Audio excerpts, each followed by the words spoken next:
நாளைக்கான வீடியோ தாங்க வந்திருக்கு. வீடியோ வந்து சூப்பரா இருந்துச்சு அப்படின்னு தாங்க சொல்லணும். இது வந்து பார்ட் 2ங்க. பார்ட் 1 வந்து நம்ம ஆல்ரெடி போட்டாச்சு. பார்க்காதவங்க பார்த்துக்கோங்க. இந்த வீடியோல பார்த்துக்கிட்டோம்னா, சாரதா வந்து உயிருக்கு வந்து போராடிக்கிட்டு இருக்காங்க அப்படின்னு தாங்க சொல்லணும். அதெல்லாம் பார்க்குறோமா சேனலை மட்டும் மறக்காம லைக் அண்ட் சப்ஸ்கிரைப் மட்டும் பண்ணிருங்க. ஃபஸ்ட்டு எடுத்தோடனேயுமே வந்து சாரதாவையும் ஆதியும் தான் காட்டிக்கிட்டு இருக்காங்க. சாரதா மடியில் வந்து ஆதி படுத்து தூங்குறேன்னு சொல்கிறாங்களே, சரின்னு சொல்லிட்டு தூங்க வச்சுருக்காங்க. டக்குன்னு முழிச்சு பார்த்தா அது வந்து சாரதா இல்லை. சாரதா வந்து கனவுல வந்த மாதிரி தான் காட்டிக்கிட்டு இருக்காங்க. சாரதா வந்து கனவுல வந்து தமிழ் கூடயும் நம்ம இவங்க பாரதி கூடயும் வந்து பேசுங்க அப்படிங்கிற மாதிரி சொல்லிட்டு போயிருப்பாங்கல்ல, அதை நினச்சி ரொம்ப ஃபீல் பண்ணிக்கிட்டு இருக்கிற மாதிரி தான் காட்டிக்கிட்டு இருக்காங்க. எந்திரிச்சு பார்க்காங்க. பார்த்தா அவங்க தலை வச்சு படுத்துருந்தது. தலைவாணி மேலே தான் ஆதி வந்து தூங்கியிருக்கிற மாதிரி காட்டிக்கிட்டு இருப்பாங்க. அடுத்த சீனில் வந்து சாரதா வந்து ஒரு பாலத்தில் நடந்து போகிற மாதிரி தான் காட்டுவாங்க. அந்த இடத்துல தான் சாரதா வந்து அவங்களோட எழுதி வச்சுருந்த அந்த லெட்ரு, அதுக்கடுத்து அந்த மொபைல் ஃபோனு இது எல்லாத்தையுமே அந்த இடத்துல வச்சுட்டு டக்குன்னு பார்த்தா தண்ணிக்குள்ளே குதிச்சிருவாங்க. உடனே அவனுக்குள்ளே வேலை பார்த்துக்கிட்டு இருந்தவங்கலாம் யாரோ விழுந்துட்டாங்கயா ஒடியாங்கன்னு சொல்லிட்டு நிறைய பேர் ஓடி வந்து சாரதாம்மா வந்து அந்த இடத்துல காப்பாற்றுவாங்க. காப்பாற்றிட்டு ஒருத்தர் வந்து ஆம்புலன்ஸுக்கு கால் பண்ணுவார். கால் பண்ணி உடனே வந்து ஆம்புலன்ஸை வர வச்சு சாரதா வந்து டக்குன்னு ஏற்றி விட்டுருவாங்க. சாரதா வந்து ஹாஸ்பிட்டல் போன பிறகு அந்த காப்பாற்றினாங்கல்ல, அதில் ஒருத்தர் வந்து அந்த பாலத்து வழியாக நடந்து வந்துக்கிட்டு இருப்பாங்க.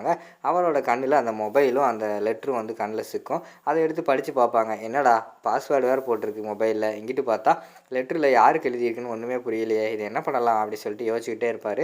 சரி, இதுக்கு மேலே வந்து நம்ம வெயிட் பண்ணிக்கிட்டு இருக்கக்கூடாது, ஃபஸ்ட்டு வந்து ஹாஸ்பிட்டலுக்கு போவோம், அந்த அம்மா வந்து உயிர் பழச்சிட்டாங்கன்னா அந்த அம்மாக்கிட்டே அதை கொடுத்துருவோம் அப்படின்னு சொல்லிட்டு அவர் வந்து ஹாஸ்பிட்டல் வர மாதிரி தான் காட்டுவாங்க. இங்கிட்டு பார்த்தா சாரதாவுக்கு வந்து பயங்கரமான இது சிகிச்சையெல்லாம் போய்கிட்டு இருக்கும். ஐசியூவில் வச்சு சிகிச்சையெல்லாம் பார்த்துக்கிட்டு இருப்பாங்க. அப்போ வந்து நர்ஸுக்கிட்ட வந்து நம்ம டாக்டர் வந்து சொல்லுவாங்க, இந்த அம்மா வந்து கிரிட்டிக்கல் சூழ்நிலைக்கு போயிட்டாங்க, வெளியில் யாராவது இருந்தால் அவங்க ரிலேட்டிவ் இருந்தால் கூப்பிடுங்க அப்படிங்கிற மாதிரி சொல்லுவாங்க.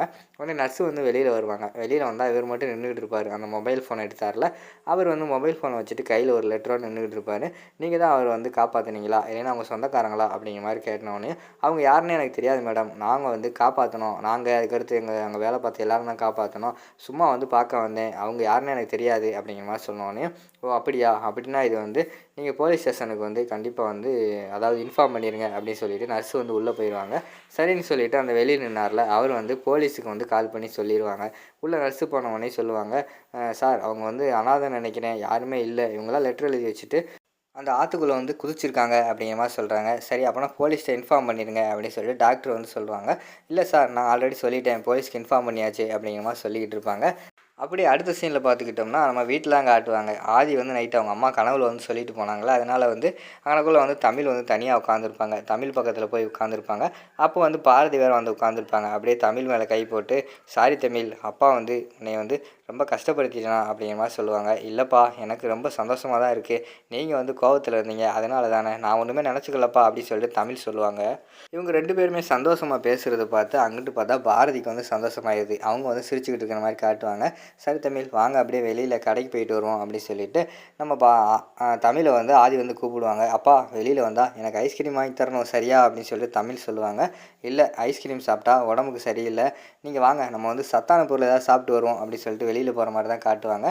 அப்போ வந்து நம்ம பாரதி வந்து தேங்க்ஸ் சொல்லுவாங்க. தேங்க்ஸ் ஆதி, தமிழை புரிஞ்சு ஏற்றுக்கிட்டதுக்கு அப்படிங்கிற மாதிரி சொல்லுவாங்க. பரவாயில்ல இருக்கட்டுங்க, எனக்கு நீங்கள் டீ மட்டும் போட்டு கொடுக்க முடியுமா அப்படின்னு சொன்னோடனே பாரதிக்கு வந்து பயங்கரமான சந்தோஷமாயிடும். இந்த வந்துடுறேன் அப்படின்னு சொல்லிட்டு விறுவிறுன்னு போய் சக்கரமாக போய் ஒரு டீ எல்லாம் போட்டு கொண்டு வந்து கொடுக்குற மாதிரி தான் காட்டுவாங்க. டீ குடிச்சிட்டு சரி தமிழ், வாங்க நம்ம அப்படியே வெளியில் போவோம் அப்படின்னு சொல்லிட்டு வெளியில் போவாங்க. அப்போ வந்து பாரதி வந்து சொல்லுவாங்க, ஆதி என்னை விட்டாலும் பரவாயில்ல, தமிழை மட்டும் விட்டுறாதீங்க அப்படிங்கிற மாதிரி சொல்லுவாங்க. சரி பாரதி அப்படின்னு சொல்லிட்டு அந்த இடத்துல இருந்து ஆதி போகிற மாதிரி காட்டுவாங்க. இங்கிட்டு பார்த்தா பாரதிக்கு வர்ற சந்தோஷத்துக்கு அளவே இல்லை, அப்படி தான் காட்டிக்கிட்டு இருப்பாங்க. அடுத்த சீனில் வந்து போலீஸ்காரங்க எல்லாருமே வந்து ஹாஸ்பிட்டலுக்கு வர மாதிரி தான் காட்டுவாங்க. என்ன சார், யார் அவங்க அப்படிங்கிற மாதிரி சொன்னோடனே, தெரியல சார், யாரோ அனாதைன்னு நினைக்கிறேன், ஏதோ லெட்டர் எழுதி வச்சுக்கிட்டு ஆற்றுல குதிச்சிட்டாங்க அப்படிங்கிற மாதிரி சொன்னோடனே அந்த லெட்டரையும் அந்த மொபைல் ஃபோனையும் வந்து போலீஸ்காரங்கிட்ட கொடுப்பாங்க. அவர் கொடுப்பாரு. கொடுத்தவொடனே டக்குன்னு அந்த மொபைல் ஃபோனில் பாஸ்வேர்டு எடுத்து அவங்களுக்கு தெரிஞ்சவங்க யாருக்கா இருந்தால் கால் பண்ணுங்கள் அப்படின்னு சொல்லிட்டு அவங்களுக்குள்ளே கான்ஸ்டபிள்கிட்ட வந்து கொடுத்து வர மாதிரி தான் காட்டுவாங்க. சரி சார், நான் வந்து கேஸ் எடுத்துட்டேன், அவங்க கண்டிஷன் எப்படி இருக்குது அப்படின்னு சொல்லிட்டு போலீஸ்காரங்க வந்து கேட்பாங்க.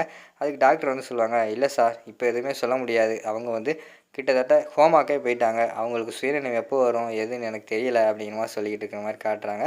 ஓ அப்படியா, நம்மளும் முடிஞ்ச அளவுக்கு அவங்க ஃபேமிலியை தேடுவோம் அப்படின்னு சொல்லிட்டு போலீஸ்காரங்க வந்து அந்த இடத்துல வந்து போகிற மாதிரி காட்டிக்கிட்டு இருப்பாங்க. அடுத்து பார்த்தா ஆண்டாள் வந்து அவங்களுக்கு தெரிஞ்சவங்க எல்லாத்தையும் கூப்பிட்டு வச்சுட்டு வீட்டில் வந்து ஒரு மீட்டிங் மாதிரி போட்டுக்கிட்டு இருப்பாங்க. இந்த வட்டம் நமக்கு தான் ஓட்டு விழுகணும் அப்படின்னு சொல்லிட்டு அந்த இடத்துல பேசிக்கிட்டு இருப்பாங்க. அந்த இடத்துக்கு வந்து லட்சுமியும் பாட்டியும் வருவாங்க.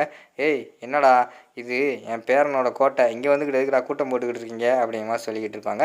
எங்கள் ஓட்டு ஆட்டோவுக்கு, எங்கள் ஓட்டு ஆட்டோவுக்குன்னு கத்திக்கிட்டு இருப்பாங்க. அந்த நேரத்தில் பார்த்தா மாசா வந்து நம்ம அழகர் வந்து உள்ளே என்ட்ரி ஆகிற மாதிரி தான் காட்டுவாங்க. என்ட்ரி ஆகிட்டு உங்கள் ஓட்டு சுத்தியலுக்கு, உங்கள் ஓட்டு சுத்தியலுக்குன்னு சொல்லிட்டு வருவாங்க. ஆமாம், நீங்கள் யார்? போன வட்டம் வந்து ரேஷன் கார்டில் நல்ல அரிசியெல்லாம் பதுக்கிட்டு உளுத்து போன அரிசியை மக்களுக்கு கொடுத்தவங்க தானே, நீங்கள் வந்து அந்த பக்கமா அப்படிங்கிற மாதிரி சொன்னோடனே லேடிஸ் கொஞ்சம் பேர் இருப்பாங்க ஆண்டாளுக்கு சப்போர்ட்டு. இவன் இப்படிலாம் பண்ணுவான், நம்ம இந்த ஓட்டு இங்கே போடக்கூடாது, நம்ம சுத்தியலுக்கு தான் போடணும் அப்படின்னு சொல்லிட்டு பாதி லேடிஸ் இங்கிட்டு வந்துடுவாங்க. அடுத்து இன்னொருத்தவங்கள பார்த்து கிண்டல் பண்ணுவாங்க. அதுக்கடுத்து பாட்டி வந்து சொல்லுவாங்க, டேய் நீ தானடா போன வட்டம் தார் ரோடு போகிறேன்னு சொல்லிட்டு மண் ரோடை போட்டு விட்ட அப்படிங்கிற மாதிரி சொல்லி கிண்டல் பண்ணிக்கிட்டு இருப்பாங்க. இன்னும் கொஞ்சம் இருக்கிற லேடிஸ் எல்லாருமே வந்து இந்த பக்கம் வந்துடுவாங்க. இனிமேல் வந்து நம்ம ஓட்டெல்லாம் சுத்தியலுக்கு தான்ப்பா அப்படின்னு சொல்லிட்டு லேடிஸ் ஓட்டெல்லாம் அழகர் வந்து கவர் பண்ணுற மாதிரி தான் காட்டுறாங்க. அதோட பார்த்துக்கிட்டிங்கன்னா அந்த செகண்ட் பார்ட்டை வந்து முடிச்சிடுறாங்க.